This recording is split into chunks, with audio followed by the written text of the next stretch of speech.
하나님 말씀 보겠습니다. 오늘 하나님 주시는 말씀은 이사야서 40장 1절에서 11절 말씀입니다. 이사야서 40장 1절에서 11절 말씀입니다. 말씀 읽겠습니다. 너희의 하나님이 이르시되 너희는 위로하라. 내 백성을 위로하라. 너희는 예루살렘의 마음에 닿도록 말하며 그것에게 외치라. 그 노역의 때가 끝났고 그 죄악이 사함을 받았느니라. 그의 모든 죄로 말미암아 여호와의 손에서 벌을 배나 받았느니라 할지니라 하시니라. 외치는 자의 소리여 이르되 너희는 광야에서 여호와의 길을 예비하라. 사막에서 우리 하나님의 대로를 평탄하게 하라. 골짜기마다 도두어지며 산마다 언덕마다 낮아지며 고르지 아니한 곳이 평탄하게 되며 험한 곳이 평지가 될 것이요 여호와의 영광이 나타나고 모든 육체가 그것을 함께 보리라. 이는 여호와의 입이 말씀하셨느니라. 말하는 자의 소리여 이르되 외치라. 대답하되 내가 무엇이라 외치리이까 하니 이르되 모든 육체는 풀이요 그의 모든 아름다움은 들의 꽃과 같으니 풀은 마르고 꽃이 시듬은 여호와의 기운이 그 위에 불미라. 이 백성은 실로 풀이로다. 풀은 마르고 꽃은 시드나 우리 하나님의 말씀은 영원히 서리라 하라. 아름다운 소식을 시온에 전하는 자여 너는 높은 산에 오르라. 아름다운 소식을 예루살렘에 전하는 자여 너는 힘써 소리를 높이라.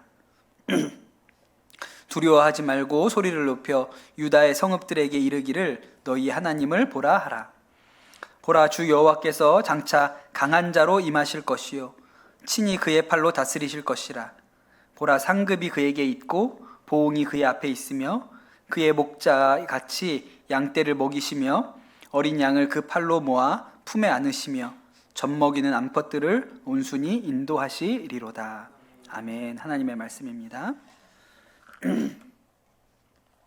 지난주에 우리가 이사야 38장에서 히스기야 왕이 죽을 병에 걸렸다가 그가 눈물의 기도로 하나님께서 그 기도를 들으시고 15년 동안 그의 삶을 연장시켜 주시는 그 이야기를 들었습니다.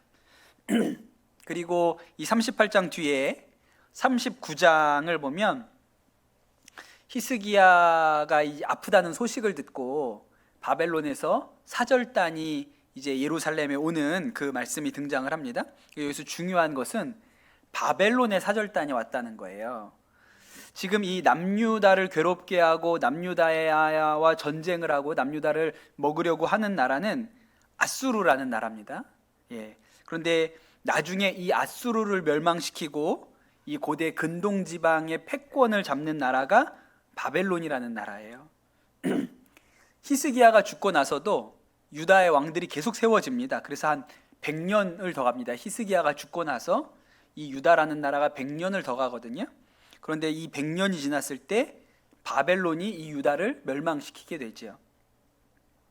그 39장에 보면 그 히스기야가 자신을 찾아온 이 바벨론 사절단에게 자신의 보물창고, 무기고 이런 것을 다 열어가지고 보여주는 장면이 나와요. 자랑하는 것이죠. 내가 이렇게 하나님께서 나한테 복을 주셨어. 우리가 이렇게 무기도 많고 보물도 많아 이렇게 자랑하는 장면이 나오거든요. 근데 그 일 후에 이사야가 이제 히스기야 왕을 찾아와서 이 히스기야 왕이 했던 일을 책망하죠. 성경에 뭐라고 나오냐면 이렇게 얘기해요. 이사야가 와서 보라, 날이 이르리니 내 집에 있는 모든 소유와 내 조상들이 오늘까지 쌓아둔 것이 모두 바벨론으로 옮긴 바 되고 남을 것이 없으리라. 또 7절에 보면 이렇게 또 얘기합니다. 또 내게서 태어날 자손 중에 몇이 사로잡혀 바벨론 왕궁의 환관이 되리라. 이렇게 얘기해요. 제가 지난주에도 말씀드렸지만 히스기야가 참 신실한 하나님의 종이고 정말 이 어려운 시대에 하나님의 말씀을 대언하는 대언자였는데 인성에는 조금 문제가 있는 것 같아요. 지난주에 말씀에도 그 히스기야가 아파서 죽게 되었는데 찾아가서 유언장을 작성하라. 하나님이 곧 이제 너 하나님 앞에 부름 받을 거다 그렇게 이야기하지 않습니까? 그런데 오늘 말씀에 보면 또 하나님의 말씀을 전하는데 이 보물창고가 다 털려서 바벨론으로 옮겨갈 것이고 또 내 자손이 바벨론에 사로잡혀 가서 환관이 될 거다. 그렇게 경고를 하죠. 히스기야가 그렇게 될 것입니다. 그렇게 응답하고 끝이 납니다. 그리고 나서 이제 39장이 끝나요. 그리고 40장으로 넘어가는데 이사야 40장부터 이사야 55장까지는 완전히 배경이 달라집니다. 지금은 히스기야 왕이 다스리는 시절, 그 앞서는 아하스 왕이 다스리던 시절의 이야기였거든요. 그때는 아수르가 이 남유다를 침입하려고 그렇게 하던 때였어요. 그런데 40장부터 55장까지의 배경은 이미 남유다가 망했습니다. 그리고 많은 유대 사람들이 바벨론으로 포로로 끌려갔던 때예요. 그리고 그들이 70년 동안 바벨론에서 포로 생활을 하고 있었죠. 이사야 40장에서 55장은 이 포로로 끌려갔던 유대인들에게 하나님이 주시는 말씀입니다. 그래서 39장하고 40장 사이로 넘어갈 때 시간 차이가 짧게는 100년, 길게 보면 170년까지 나는 거예요. 요 39장에서 40장으로 그냥 바로 넘어갔던 것 같은데 그 말씀이 담고 있는 배경은 100년에서 170년 가량의 시간 차이를 나게 됩니다. 제가 지난주에 그런 말씀을 드렸죠. 아수르의 사네립이 이 예루살렘을 포위했던 그 해와 히스기야가 병에 걸려서 죽게 된 해가 같은 해라고 말씀드렸어요. 같은 해입니다. 그리고 성경을 잘 읽어보면 그 사네립이 포위한 게 먼저가 아니고 도리어 뒤에 나오는 이 히스기야가 병에 걸린 게 더 먼저 있는 사건인 것 같다고 말씀을 드렸어요. 그런데 성경은 일부러 뒤로 그것을 배치했죠. 왜 그랬냐면 그 뒤에 바로 바벨론이 등장하게 하려고 한 거예요. 그리고 나서 39장이 끝나면 40장부터는 바벨론 포로기를 배경으로 한 이야기가 나오도록 그렇게 구성을 한 겁니다. 물론 이 이사야는 남유다가 바벨론에 멸망하기 훨씬 이전에 죽었습니다. 그러니까 이사야는 사실은 바벨론이 남유다를 쳐들어온 것도 본 적도 없어요.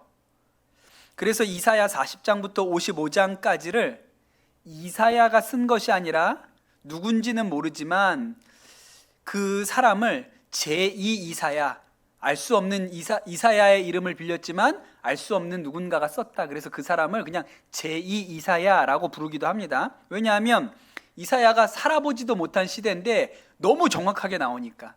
예를 들어서 이 바벨론이 페르시아의 고레스 왕에게 죽을 것이다 이렇게 얘기하거든요. 근데 이사야가 살아있던 당시는 고레스는 태어나지도 않았어요. 그런데 이미 고레스라는 이름을 등장시키기 때문에 이거는 앞에 1장부터 39장까지는 이사야가 쓴 거고 이 40장부터 55장까지는 제2 이사야가 썼다. 이렇게 설명하기도 하고 또 이제 보수적인 신학자들은 뭐라고 얘기하냐면 그러니까 이사야가 예언자가 아니냐. 그걸 내다 보니까 이사야를 예언자라고 하는 거지. 이 이사야서 전체는 이름처럼 이사야가 쓴 것이 많다. 그래서 이사야가 예언자다. 그렇게 이야기를 하는 것이죠. 그런데 이렇게 얘기하는 사람이나 저렇게 얘기하는 사람이나 공통점은 뭐냐면 40장부터 55장이 바벨론 포로기를 배경으로 해서 쓰여진 말씀이라는 거예요. 그래서 우리가 사실 이사야서가 굉장히 어려운 성경이거든요. 제가 설교하는데 좀 고전하는 게 보이시지 않습니까? 굉장히 좀 어려워요. 난해해요. 그런데 우리가 이사야서를 내가 마음 먹고 이사야서가 이게 사실은 회복의 말씀이 되게 많거든요. 이사야서에 회복에 대한 말씀이 많아서 내가 좀 심령이 회복되었으면 좋겠어. 내가 좀 마음이 다시 일어섰으면 좋겠어. 이런 마음으로 이사야를 읽으실 때 1장부터 읽기 시작하잖아요. 그럼 너무 절망스럽습니다. 왜냐하면 1장부터 39장까지의 주된 내용은 심판이에요. 앞으로 이 유다가 멸망하게 될 것이다. 심판이 올 것이다. 그런 이야기가 줄줄이 나옵니다. 유다에 대해서뿐만 아니라 북이스라엘에 대해서도 이야기하고 또 이스라엘의 주변 나라들까지 심판받을 것이다 라는 말씀이 계속 이어져요.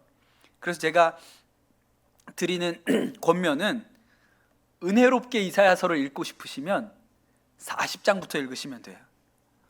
40장부터는 바벨론의 포로로 끌려간 사람들을 향한 회복의 메시지예요. 그래서 여러분이 이사야서를 읽을 때 잘 모르겠다. 나는 은혜 받고 싶다. 이사야서를 통해서 용기를 얻고 싶다. 그러면 오늘 말씀 잘 들으세요. 1장부터 읽으면 다 교회 나오고 싶은 생각이 사라집니다. 그래서 어디부터? 40장부터 55장까지를 읽으시면 되겠어요. 그리고 이 40장부터 55장이 우리가 들어본 말씀이 굉장히 많습니다. 오늘 우리가 읽은 40장 말씀도 보면 익숙한 말씀이 많죠.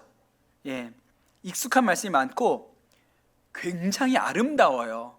마치 시편을 보는 것처럼 이 말씀 한 구절 한 구절이 굉장히 문학적이고 아름답죠.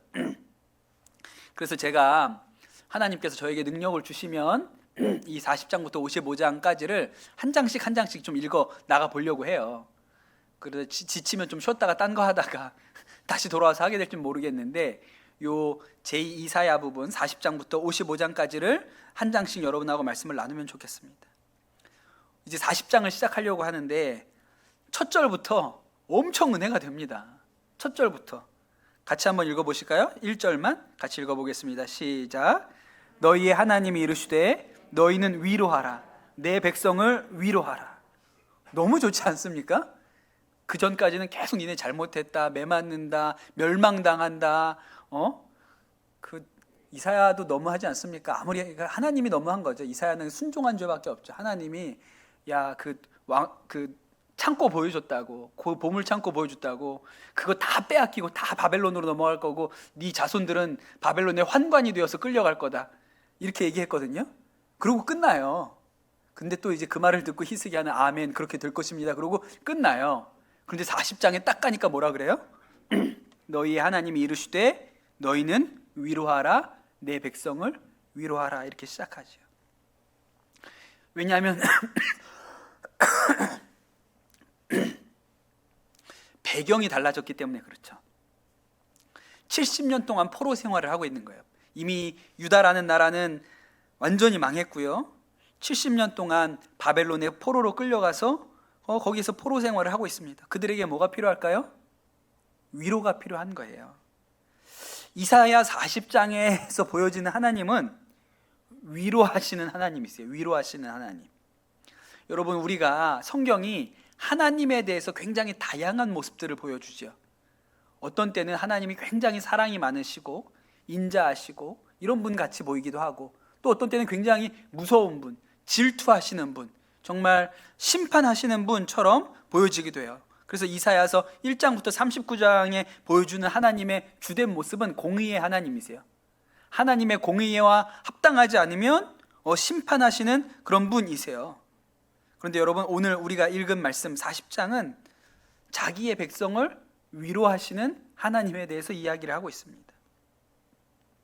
그냥 사실은 오늘 설교할 것도 없이 이사야 40장 1절 말씀을 딱 보고 너희는 위로하라, 내 백성을 위로하라, 이 말씀 한마디에 오늘 너무 위로를 받았습니다. 하나님이 저를 위로하시는 것 같아서 제가 너무 마음 가운데 평강을 누렸습니다. 그러시면 설교를 할 필요도 없죠.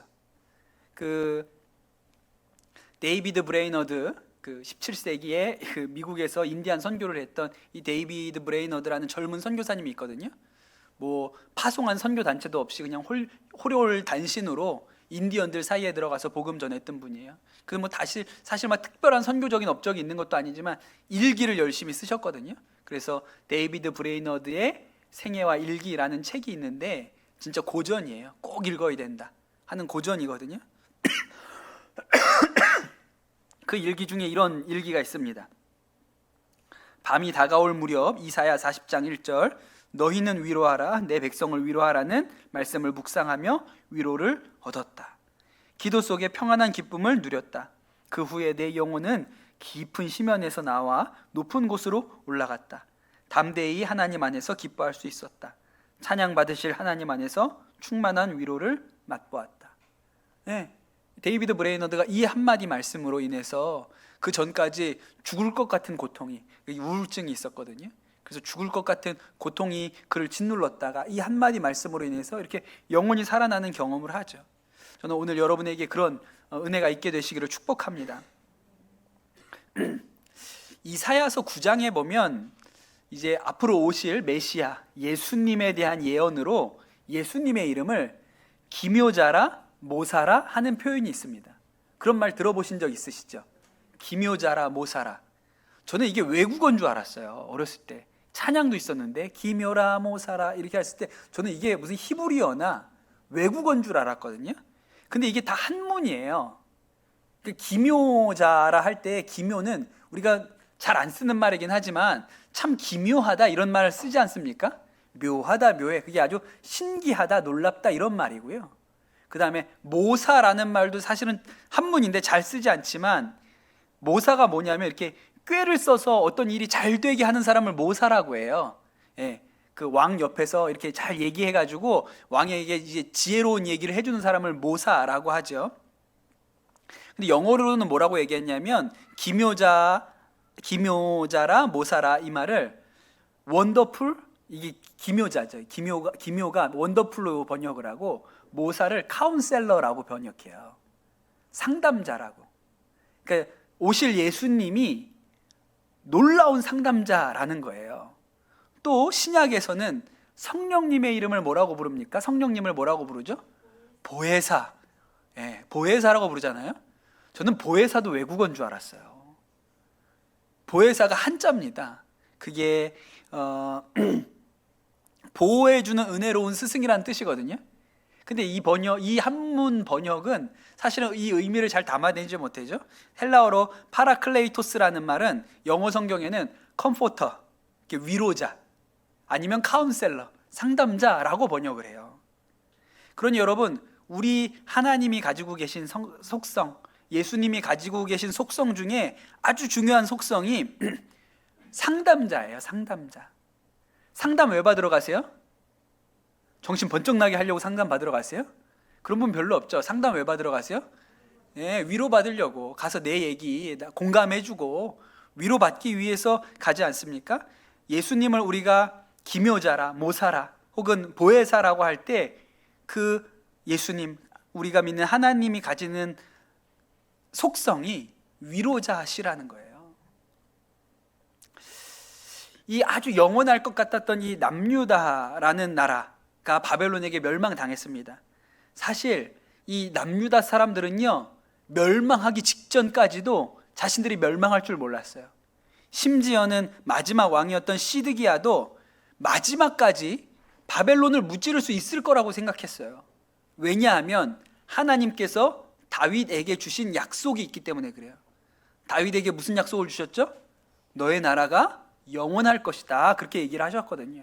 그래서 이 사람들은 우리 유다는 망하지 않을 것이다, 영원할 것이다, 그런 생각을 가지고 있었습니다.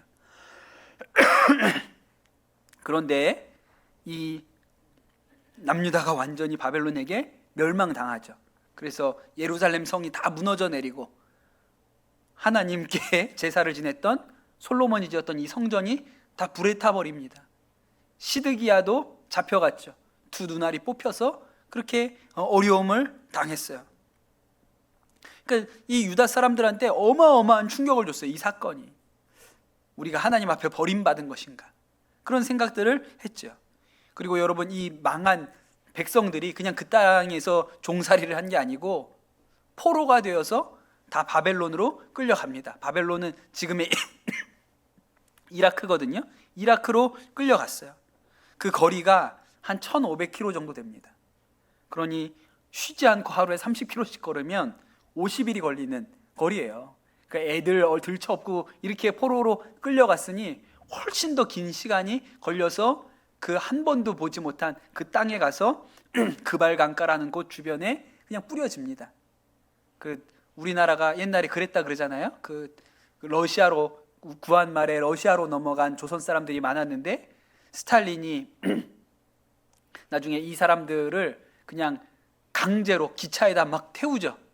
뭐 짐 챙길 시간도 주지 않고 그냥 강제로 기차에다 태워서 몇십 일을 기차를 타고 가서 그냥 카자흐스탄, 우즈베키스탄 이런 데다가 그냥 뿌렸다 그러잖아요. 그냥 말 그대로 그냥 던져놨다.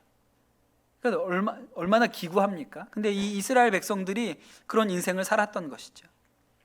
처음에는 이 사람들이 마음에 돌아갈 수 있을 것 같았어요. 하나님이 우리를 힘주셔서 이 바벨론이 무너지고 돌아갈 것 수 있을 거라는 생각을 가졌습니다. 그런데 한 해가 지나고 두 해가 지나고 10년이 지나고 20년이 지나도 전혀 그럴 가능성도 기미도 보이지 않았어요. 그때 이 사람들의 마음을 잘 기록하고 있는 시편이 137편입니다. 시편 137편. 제가 좀 읽어볼게요. 우리가 바벨론의 여러 강변 거기에 앉아서 시온을 기억하며 울었도다. 그 중에 버드나무에 우리가 우리의 수금을 걸었나니 이는 우리를 사로잡은 자가 거기서 우리에게 노래를 청하며 우리를 황폐하게 한 자가 기쁨을 청하고 자기들을 위하여 시온의 노래 중 하나를 노래하라 함이로다. 우리가 이방 땅에서 어찌 여호와의 노래를 부를까? 그 유명한 시편이죠. 예, 포로로 끌려가 있는 이 사람들한테 야, 너네 고향 노래 좀 불러봐. 고향 노래 좀 불러봐. 그 바벨론 사람들이 그렇게 얘기를 하니까 우리가 여기서 어떻게 고향 노래를 부를 수 있을까? 그런 탄식의 마음이 있었던 때였어요. 그런데 그때 이제 이사야가 자신은 본 적도 없는 그 미래를 향해서 예언하는 것이죠. 위로의 메시지를 줍니다. 뭐라고 얘기하냐면 2절에 너희는 예루살렘의 마음에 닿도록 말하며 그것에 외치라. 노역의 때가 끝났고 그 죄악이 사함을 받았느니라. 그의 모든 죄로 말미암아 여호와의 손에서 벌을 배나 받았느니라 할지니라 하시니라. 그 노역의 때가 끝났다 그랬어요. 지금 포로 생활하고 있는데 이 포로 생활이 끝난다. 끝난다. 너희가 지었던 그 죄악이 용서를 받았다. 그렇게 이야기를 한 것이죠. 얼마나 복된 소식이에요. 그리고 나서 하나님께서 이 포로로 끌려갔던 사람들이 예루살렘으로 돌아올 건데 하나님이 같이 돌아오신다. 그렇게 얘기를 하죠. 그래서 하나님이 오실 길을 예비하라. 길을 깔아야 된다. 이렇게 얘기합니다. 3절에 보면 외치는 자의 소리여 이르되 너희는 광야에서 여호와의 길을 예비하라. 사막에서 우리 하나님의 대로를 평탄하게 하라. 골짜기마다 도두어지며 산마다 언덕마다 낮아지며 고르지 아니한 곳이 평탄하게 되며 험한 곳이 평지가 될 것이요 여호와의 영광이 나타나고 모든 육체가 그것을 함께 보리라. 이는 여호와의 입이 말씀하셨느니라. 그렇게 얘기를 하죠. 이제 이 포로 생활이 끝나고 이 백성이 다시 예루살렘으로 돌아오게 될 텐데 하나님도 같이 오실 것이다. 예루살렘아, 너가 하나님을 맞이하기 위해서 길을 평평하게 펴라. 그렇게 외치는 거예요. 그럼 여러분 이 말을 들은 포로 된 이 백성들이 무슨 생각이 들까요? 아, 진짜 그런 날이 올까?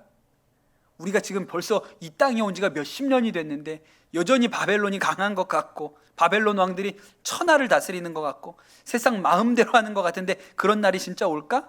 이런 생각이 들죠. 여러분 당시에 이 바벨론의 왕들의 권세가 어마어마한 거니까요. 이전에 세상을 다스렸던 아수르의 사네립 왕이 뭐라고 얘기를 합니까? 이 예루살렘을 포위해놓고 얘기하기를 야, 세상의 모든 나라를 내가 멸했는데 너네 나라라고 멀쩡할 것 같냐? 너네는 우리를 막아낼 수 있을 것 같냐? 너네 하나님이 너네를 지켜주실 것이라고 말해봐야 믿지 마라. 그렇게 하나님을 비웃었죠. 그렇게 바벨론의 권력이라는 것이 커 보이는 때였어요. 그런데 하나님이 또 이렇게 말씀하시는 거예요. 푸른 마르고 꽃이 시듬은 여호와의 기운이 그 위에 불미라. 이 백성은 실로 풀이로다. 푸른 마르고 꽃은 시드나 우리 하나님의 말씀은 영원히 서리이다. 야, 그 바벨론 권세가 대단한 것처럼 보이지 그냥 풀이야. 하나님의 바람이 불면 그 풀은 다 마르고 시들어버려. 그러나 하나님의 말씀은 영원해. 그냥 하나님이 돌아간다고 얘기하시면 우리는 돌아갈 수 있어. 그렇게 얘기를 하는 것이죠. 그리고 이 하나님이 예루살렘으로 돌아올 때 누군가 먼저 가서 예루살렘에 가서 외치라는 거예요. 좋은 소식을 하나님께서 돌아오신다 외치라. 그렇게 이야기하죠. 그래서 9절에 아름다운 소식을 시온에 전하는 자여 너는 높은 산에 오르라. 아름다운 소식을 예루살렘에 전하는 자여 너는 힘써 소리를 높이라. 두려워하지 말고 소리를 높여 유다의 성읍들에게 이르기를 너희의 하나님을 보라. 하나님이 다시 이 예루살렘으로 들어오시는 것을 백성들에게 봐라. 하나님이 오시지 않느냐? 그렇게 이야기하라는 거예요. 그리고 마지막으로 하나님께서 오셔서 이 백성을 양떼를 먹이는 목자처럼 온순히 인도하시겠다, 그렇게 말씀을 하시죠. 그럼 여러분, 이 말씀이 우리가 이 말씀을 감동적으로 느끼기에는 좀 간극이 있습니다. 그러나 이 말씀을 들었던 바벨론 포로로 끌려갔던 유대 사람들은 충격적인 말씀인 거예요. 진짜? 우리가 돌아가는 날이 와? 정말 하나님께서 이 바벨론을 멸망시키시고 우리가 다시 예루살렘으로 돌아갈 날이 올까? 이런 마음의 기대와 소망을 가지게 되죠. 그래서 이 말씀이 위로의 말씀입니다. 우리가 이 말씀을 깊이 묵상해야 우리도 그 위로 가운데로 들어갈 수 있어요. 저는 이 말씀이 이렇게 들렸습니다. 2절에 보면 너희는 예루살렘의 마음에 닿도록 말하고 그것에 외치라. 노역의 때가 끝났고 죄의 악의 사함을 받았느니라. 여러분, 우리가 지긋지긋한 죄의 종노릇 하던 일이 끝났습니다. 그 종살이 하던 것이 끝났어요.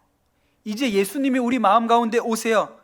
우리의 마음의 모난 곳을 메우시고 예수님이 오실 길을 우리가 예비해야 되죠. 그동안 우리가 추구했던 성공이나 동이나 명예나 이 모든 것이 그냥 풀이고 꽃입니다. 그냥 다 시들어 없어지는 것이에요. 그러나 여러분, 하나님의 말씀이 영원합니다. 이제 두려워하지 않고 소리 높여서 사람들에게 하나님을 보라, 그렇게 말할 수가 있습니다. 예수님께서 우리에게 목자가 되셨기 때문이죠. 제가 이 이야기를 정말 위로의 메시지로 이렇게 전하셨던 이야기를 한번 들은 적이 있어서 여러분에게 그걸 좀 옮겨 드리려고 그래요. 선한목자교회에 그 사역하시던 최양락 목사님이 한번 설교 중에 당신 이야기를 간증을 하신 일이 있는데 그 얘기를 좀 해드리겠습니다. 최 목사님 아버지가, 이 최 목사님이 고등학교 3학년이었을 때 갑작스럽게 쓰러지셔서 식물인간이 되셨어요. 그리고 아주 그 후로 한 20년 이상을 그렇게 식물인간으로 계시다가 하나님 앞에 부름을 그렇게 받으셨거든요. 고3 때 이제 수학능력 시험을 앞두고 아버지가 그렇게 쓰러지셔서 식물인간이 되셨으니 그것이 얼마나 그 마음 가운데 충격이 컸겠습니까? 좋았던 집이었는데, 크게 어려움 없이 문제 없는 집이었는데 갑자기 이 집에 상상할 수 없는 시련이 닥쳤고 고등학생이었던 이 최양락에게도 너무 이게 받아들일 수 없고 감당하기 어려운 그런 일이 벌어진 거죠. 시험을 보고 이제 대학에 진학을 했습니다. 감리교 신학대학에 들어가긴 갔는데 자신에게 일어난 이 모든 상황이 좀 너무 감당하기가 힘들었어요. 그래서 20살에 대학을 갔는데 자신도 없고 모든 것이 두려웠어요. 점심에 학교에서 점심시간에 밥을 먹어야 되잖아요. 고등학교 때까지는 그냥 같은 반 애들이랑 밥을 먹지 않습니까? 근데 대학교 가면 친구가 없으면 밥을 혼자 먹어야 되잖아요. 근데 그게 같이 밥 먹으러 갈 사람이 없고 너무 그 혼자서 밥 먹는 게 창피하고 부끄러워서 점심시간 내내 화장실에 있었다 그랬어요. 두려워서 벌벌 떨면서 화장실에 있었다 그랬어요. 대인기피증과 우울증으로 그렇게 너무나도 힘든 학교 생활을 했습니다. 근데 집에 가면 엄마가 너무 힘들어 하시니까, 아버지가 그렇게 된 일에 대해서 어머니가 너무 걱정하고 힘들어 하시니까 마치 학교 잘 다니는 척, 아무렇지 않은 척 그렇게 집에서 생활을 했다는 거예요. 그런데 이게 너무 힘들죠. 학교에서는 점심시간 내내 화장실에 가서 혼자 숨어있는 사람이 집에 와서는 괜찮은 척하고 있으니까 자기 안에 막 혼란이 오는 거예요. 그러다가 어느 날은 방문을 잠그고 이불을 뒤집어 쓰고 하루 종일 소리 지르면서 울었다 그랬어요. 그러다 무슨 생각이 들면, 내가 진짜 미쳐가는구나. 이러다 이렇게 사람이 미치는 거구나. 그런 두려움이 자신 안에 있었다 그랬습니다. 그렇게 신학교 1학년을 보냈는데 입대 영장이 나온 거예요. 이건 뭐 안 갈 수 있는 게 아니니까. 그래서 이제 군에 들어가게 됐습니다. 군에 들어가서 어땠을까요? 아니, 학교도 그렇게 힘든데 군대에 들어갔으니까 너무너무 힘든 거예요. 진짜 적응하기 힘든 거예요. 그래서 들어가자마자 관심병사로 분류가 됐대요. 예, 그 군에 가면 이렇게 부적응자들을 모아가지고 따로 관리를 하거든요. 그 관심병사가 되었습니다. 자대에 배치받고 얼마 되지 않아서 의무실에다가 입원을 시켰대요. 부대에서. 아파서 입원시킨 게 아니에요. 적응하지 못하는 관심병사들이 어디다 빼놓을 데가 없으니까 그냥 의무실 입원실에다가 보내놓는 거죠.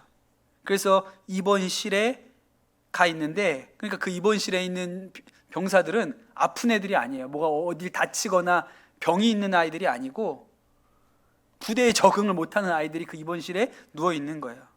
근데 그 옆에 누워있던 한 병사가 얼마나 스트레스를 받았는지 20살짜리 청년인데 밤에 오줌을 쌌다는 거예요. 그걸 옆에서 이제 지켜보고 있는 거죠. 그런 모습을. 그러면서 무슨 생각이 들었냐면, 나도 머지않아 저렇게 되겠구나.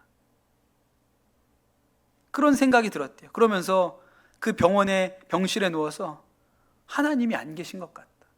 하나님이 도대체 어디 계시나. 그렇게 어렵게 군 생활을 시작을 했습니다. 그러니까 최 목사님한테는 그 군대가 바벨론이었던 곳이죠. 바벨론이었어요.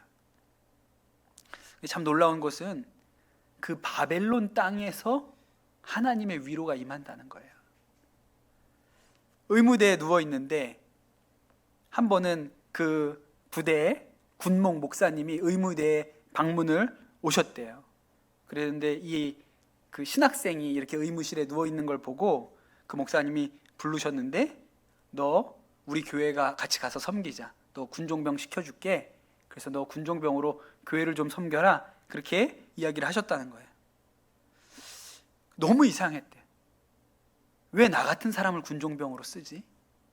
잘하는 애들 많은데, 씩씩하고 그런 애들 많은데 왜 나 같은 사람을 군종병으로 쓰시려고 하지? 그냥 속 안에 드는 생각은 그냥 불쌍해서 그런가 보다. 저 목사님이 내가 불쌍해 보여서 나를 뽑았나 보다. 그것 말고는 달리 떠오르는 이유가 없었다 그랬어요. 그런데 그 군목 목사님이 그때 그 최양락 목사님 완전히 마음이 뒤틀려 있는데, 군종병 이전에 성도로 한 마리 양으로 목자로서 양을 치듯이 그렇게 자신을 대해 주셨다는 거예요. 어느 날 이 목사님이 오셔서 물어봤대요. 아버지는 지금 어떠시니? 아직도 병원에 계시니? 그렇게 물어보셨다는 거예요. 그래서 대답하기를, 병원에서도 할 수 있는 일이 없다 그래서 지금은 모시고 나와서 집에 계십니다. 그렇게 이야기를 드렸더니 그럼 오늘 너네 집에 좀 가보자. 그래서 목사님 옆에다 태우고 차로 2시간을 운전을 해가지고 그 집에 누워 계신 아버지 계신 집에 그냥 그날 갑자기 그렇게 신방을 오셔서 예배 드리시고, 그리고 또 2시간을 운전해서 돌아오셨다는 거예요. 그 너무 감동이 되고 그 목사님께 감사한 마음이었죠. 옆에서 이 목사님을 보면서 참 특이했던 것이 하나 있는데, 부대에 이렇게 손님들이 오시잖아요. 위로 방문을 오시고 뭐 이렇게 오시면 그분들이 돌아가실 때 그 손님들이 눈앞에서 완전히 사라져서 보이지 않을 때까지 끝까지 그 자리에서 손을 흔드신대요. 네. 또 어떤 때는 5분을 서 있을 때도 있고, 어떤 때는 10분을 서 있을 때도 있고, 그렇게 그 자리를 떠나지 않고 배웅을 하시는 게 이 목사님 특징이래요. 그러면서 하시는 이야기가, 이게 내가 저분들을 향한 예의다. 내가 뭐 드릴 수 있는 게 없으니까 나는 그분들 감사한 마음을 가지고 가실 때 끝까지 인사를 한다. 그렇게 얘기를 하시더래요. 그렇게 군 생활을 그 목사님 밑에서 했습니다. 그리고 전역하는 날이 되었는데, 전역하는 날 아침에 목사님이 시외버스 터미널까지 태워다 주시고, 너 앞으로 목회하고 목사님 되어야 될, 전도사도 해야 되고 나중에 목사님도 해야 되는데, 그러려면 양복이 한 벌 있어야 된다. 그래서 양복을 하나 해주셨다는 거예요. 그 양복 한 벌을 써주시고 이제 거기서 인사를 하고, 아이가 이 최 목사님이 버스를 타고 떠나는데 그 버스가 안 보일 때까지 손을 흔들고 계시더래요. 그 목사님이 안 보일 때까지 계속 손을 흔들고 계시더라는 거예요. 그래서 집까지 오는 버스에서 2시간 내내 울었다 그랬어요. 2시간 내내 울었다 그랬어요.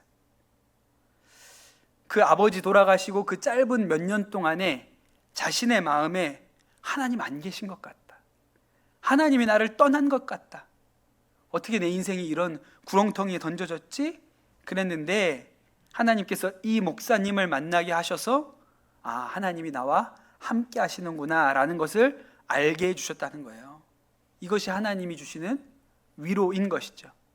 그리고 복학했는데 그 다음부터는 그 전과는 완전히 다른 대학 생활을 할 수 있었다고 그렇게 간증을 하셨어요.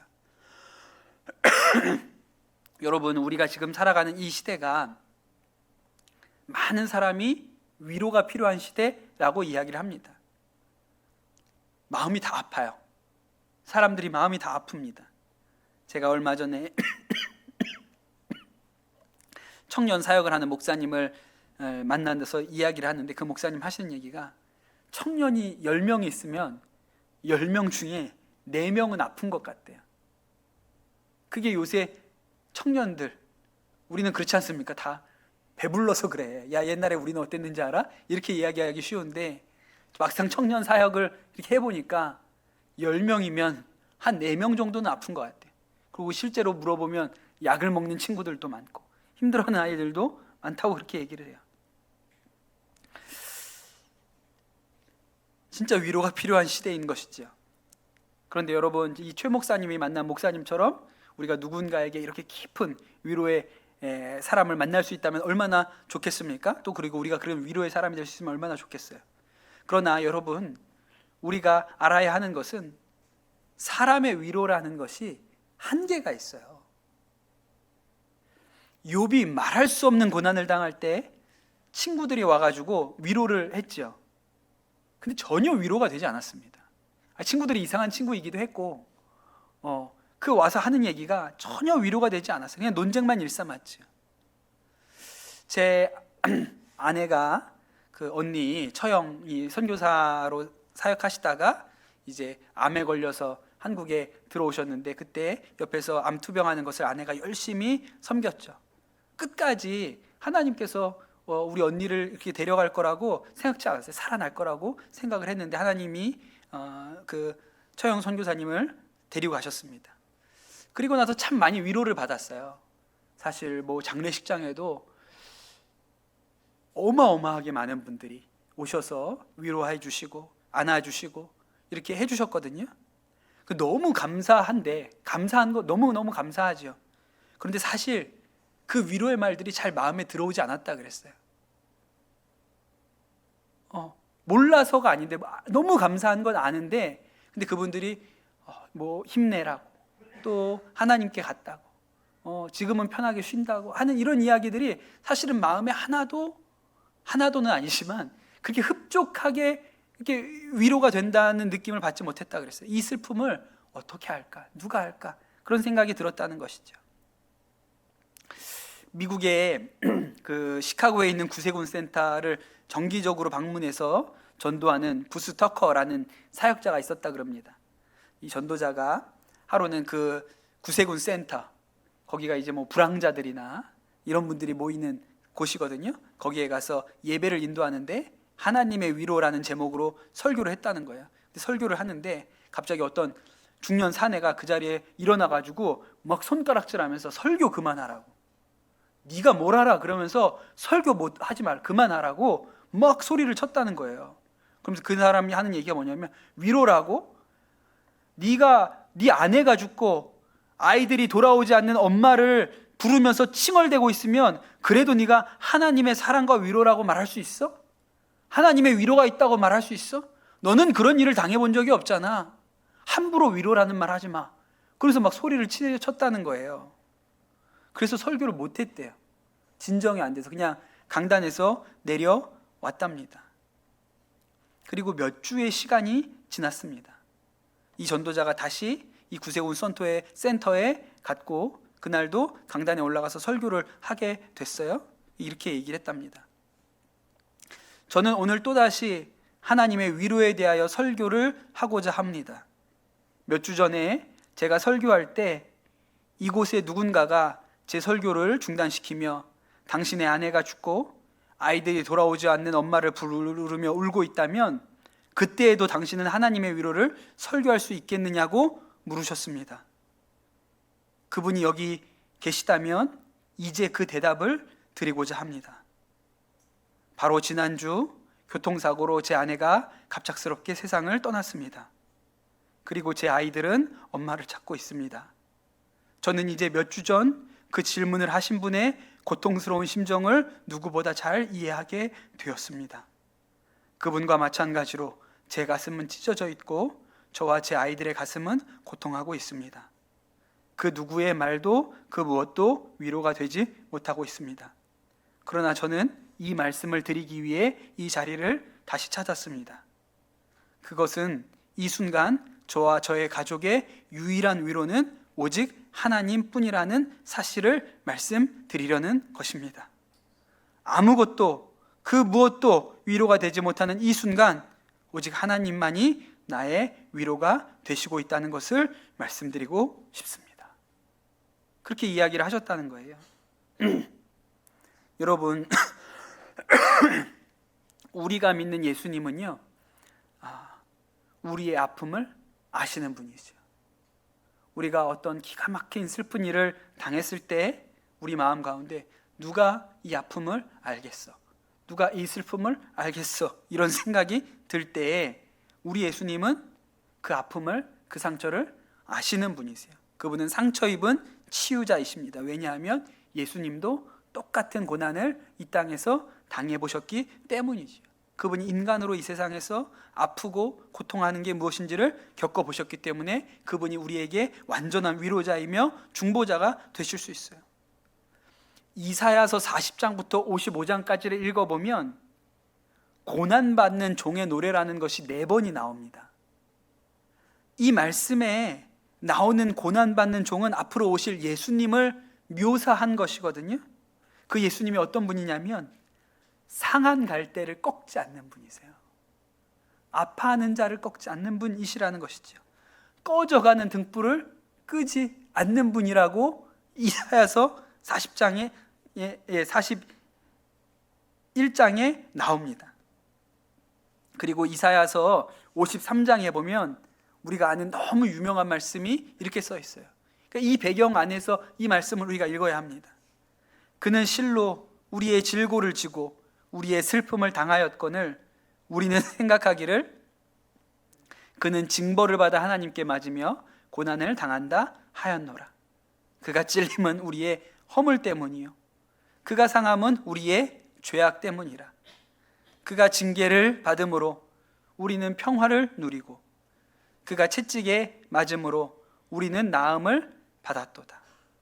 우리는 다 양 같아서 그릇 행하여 각기 제 길로 갔거늘 여호와께서는 우리 모두의 죄악을 그에게 담당시키셨도다. 여러분, 우리가 믿는 하나님이 가지고 계신 아주 위대한 속성, 그분이 가지고 있는 놀라운 마음이 상한 자, 상처 입은 자, 깨어진 자, 망가진 자들을 위로하기 원하신다는 거예요. 여러분, 저는 여러분이 이 예수 그리스도의 마음을 받고 누군가에게 위로자가 되시기를 축복합니다. 누군가 여러분 위로자가 되시기를 축복해요. 그리고 여러분도 누군가로부터 그런 위로를 이렇게 좋은 목사님 만나서 제가 그 얘기를 들으면서 나는 군 먹일 때 뭐 했지? 나도 똑같이 그랬는데 그런 생각이 들었어요. 그런데 여러분, 누군가 이런 정말 하나님의 성품을 닮은 자를 만나서 여러분이 위로받으시는 은혜도 있으시기를 축복합니다. 그러나 가장 근본적인 위로는 하나님께로부터 옵니다. 세상 그 누구도 내 마음을 정확하게 알 수 없죠. 그러나 여러분, 하나님은 우리의 마음을 아세요. 그리고 그 하나님은 우리의 위로자가 되세요.